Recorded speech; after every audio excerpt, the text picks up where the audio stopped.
It's a good, character-driven revenge thriller with very, very interesting sort of bad guys. And there's a very dark undercurrent element of humor that kind of runs through it too. That's quite appealing. Keeping, clocking your guy occasionally. But also looking around. But also looking around, you know. He could be anywhere. My character Viking is so interesting because he doesn't really operate on the same wavelength as anyone else. He is a psychopath. So you may think, oh, he's about to be violent, and then he might be seductive and charming. Oh, he's about to be funny, and then he shoots someone in the face and cuts off their head. So it just constantly keeps the audience guessing, and me guessing as an actor, and it's quite fun because really, as I rehearse the scenes on my own in my hotel room, I find there's about 100 different ways I could play this character, and each scene could be played in 100 different ways.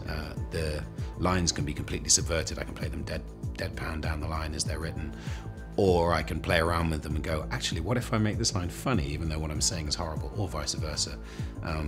So really, it's like being in a candy store, and I can just pick and choose what I like. Pretty cool. We got this. You can just stick that in the movie.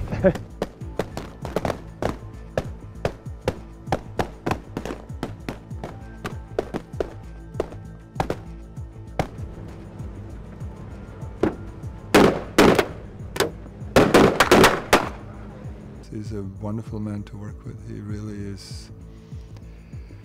He's extremely generous with his talent and his experience, and very devoted to the project. So I feel like we really have had somebody who's been standing shoulder to shoulder while we've been roughing it in Alberta's mountains, etc. This doesn't happen in Keo. It just did. The film is about a man who loses his son and goes on a revenge spree, which incites another revenge spree. And there's just a lot of revenge. And then it has this sort of wonderful, ambiguous, comedic, serious ending.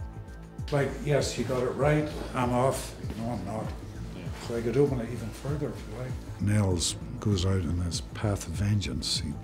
He doesn't realize that he's opening a whole can of worms, especially with the drug industry. And he thinks he's going after one guy that killed his son. And in actual fact, this guy works for these other guys. Coxman, Citizen of the Year.